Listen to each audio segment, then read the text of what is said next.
नमस्कार दोस्तों, स्वागत है आपका केएसआर फैक्ट्स में। आज मैं आपको हिमाचल की बर्फीली वादियों से जुड़ी एक ऐसी खौफनाक घटना सुनाने जा रहा हूं, जिसे सुनकर शायद आप भी रात में किसी अजनबी की मदद करने से पहले 100 बार सोचेंगे।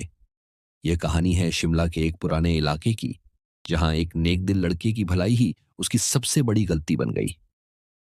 हिमाचल प्रदेश की बर्फीली वादियों के बीच शिमला के एक पुराने और संकरे इलाके में शिवा नाम का एक लड़का किराए के छोटे से कमरे में रहता था। वह एक साधारण मध्यवर्गीय परिवार से था और उसकी आंखों में एक बड़ा सपना था, बैंक अधिकारी बनने का सपना। दिन रात मेहनत करके वह प्रतियोगी परीक्षाओं की तैयारी करता था। उसके माता पिता ने उसे बचपन से यही सिखाया था कि इंसानियत सबसे बड़ा धर्म है और अगर कोई मुसीबत में दिखे तो उसकी मदद जरूर करनी चाहिए। दिसंबर की एक बेहद ठंडी रात थी। घड़ी में रात के करीब 2:15 हो रहे थे। बाहर कोहरा इतना घना था कि 2 कदम आगे देखना भी मुश्किल था। शिवा अपने कमरे में टेबल लैंप की पीली रोशनी में बैठा मैथ्स के सवाल हल कर रहा था। अचानक उसे महसूस हुआ कि उसका गला बहुत सूख रहा है। उसने पास रखी तांबे की बोतल उठाई, लेकिन उसमें पानी नहीं था। जिस पुरानी इमारत में वह रहता था, वहां रात को पानी का टैंक बंद कर दिया जाता था। शिवा ने सोचा कि गली के मोड़ पर जो पुराना सरकारी नल है, वहीं से पानी भर लाता हूं। उसने अपनी ऊनी जैकेट पहनी, मफलर लपेटा और टॉर्च लेकर सीढ़ियों से नीचे उतर गया। बाहर निकलते ही ठंडी हवा और कोहरे की सफेद चादर ने उसे घेर लिया। गली के मोड़ पर एक विशाल और बहुत पुराना बरगद का पेड़ था। उसी के नीचे वह सरकारी नल लगा हुआ था। इलाके के लोग उस पेड़ के पास रात में जाने से कतराते थे, लेकिन शिवा इन बातों को सिर्फ अंधविश्वास मानता था। जैसे ही वह नल के पास पहुंचा, उसकी टॉर्च की रोशनी में उसे एक अजीब सी आकृति दिखाई दी। एक बहुत बूढ़ा आदमी वहां खड़ा था। उसके शरीर पर मांस के नाम पर सिर्फ हड्डियां थीं। उसने फटी हुई बनियान और पुरानी धोती पहनी हुई थी। सबसे अजीब बात यह थी कि इतनी कड़ाके की ठंड में भी उसके माथे से पसीना टपक रहा था। वह कांपते हाथों से नल का भारी लोहे का हत्था चलाने की कोशिश कर रहा था। शिवा का दिल पिघल गया। वह धीरे से उसके पास गया और बोला, बाबा, आप रहने दीजिए, मैं पानी भर देता हूं। उस बूढ़े ने कुछ नहीं कहा, बस अपना पुराना जंग लगा हुआ लोहे का लोटा शिवा की तरफ बढ़ा दिया। जैसे ही शिवा की उंगलियां उस लोटे से और गलती से उस बूढ़े के हाथ से टकराईं, उसके पूरे शरीर में बर्फ जैसी ठंडक दौड़ गई। वह स्पर्श किसी जीवित इंसान का नहीं था।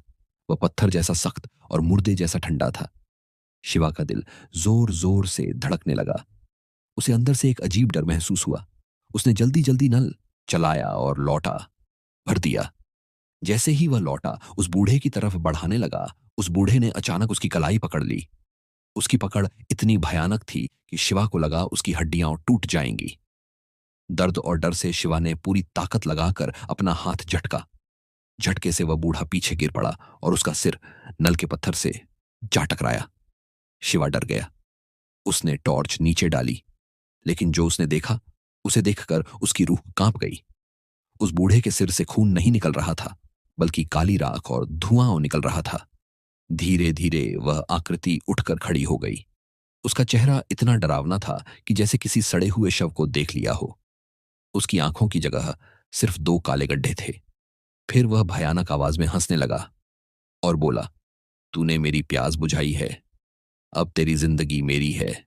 अब तू यहां मेरी जगह खड़ा रहेगा, जब तक कोई और नेक दिल इंसान तुझे छुएगा नहीं। शिवा डर के मारे वहां से भागा और अपने कमरे में जाकर दरवाजा बंद कर लिया। उसका दिल इतनी तेज धड़क रहा था कि जैसे छाती फट जाएगी। लेकिन तभी उसे एक और डरावनी बात महसूस हुई। कमरे में लाइट जल रही थी, लेकिन फर्श पर उसकी कोई परछाई नहीं बन रही थी। तभी खिड़की के बाहर से वही डरावनी आवाज आई। शिवा ने कांपते हुए पर्दा हटाया। नीचे वही बूढ़ा खड़ा था, लेकिन अब वह बूढ़ा नहीं दिख रहा था। वह जवान और तंदुरुस्त नजर आ रहा था और स्ट्रीट लाइट की रोशनी में उसके पैरों के नीचे जो परछाई थी, वह शिवा की परछाई थी। शिवा ने तुरंत अपना फोन उठाया, लेकिन फोन की स्क्रीन पर उसका चेहरा नहीं दिख रहा था। उसका शरीर धीरे धीरे धुएं की तरह हवा में घुलने लगा था। उसकी यादें, उसका नाम, उसका भविष्य, सब कुछ उस शापित रूह ने सोख लिया था। अगली सुबह मकान मालिक किराया लेने आया। दरवाजा अंदर से बंद था। काफी देर बाद पुलिस बुलानी पड़ी। जब दरवाजा तोड़ा गया तो कमरा बिल्कुल सामान्य था। किताबें मेज पर खुली थीं, चाय का कप रखा था, लेकिन शिवा कहीं नहीं था। सिर्फ एक चीज मिली, बिस्तर के नीचे पड़ा एक पुराना लोहे का लोटा, जो इतना ठंडा था कि उसे छूते ही सिपाही की उंगलियां नीली पड़ गईं। आज भी शिमला के उस इलाके में लोग कहते हैं कि घने कोहरे वाली रातों में बरगद के पेड़ के नीचे एक जवान लड़का खड़ा दिखाई देता है। वह राहगीरों से मासूमियत से कहता है, भाई जरा पानी भरने में मदद कर दो। और जो भी उसे छू लेता है वह फिर कभी वापस नहीं आता। दोस्तों, इंसान की भलाई कभी कभी उसे ऐसी जगह ले जाती है जहां से लौटने का कोई रास्ता नहीं होता।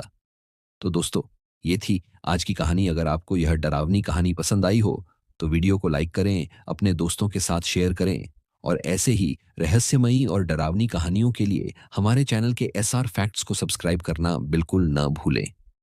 अगर आपके पास भी कोई ऐसी डरावनी कहानी है तो हमें कमेंट्स में लिखकर भेजें। तब तक के लिए सावधान रहें, सुरक्षित रहें। मिलते हैं अगली वीडियो में एक और सच्ची और खौफनाक कहानी के साथ। धन्यवाद।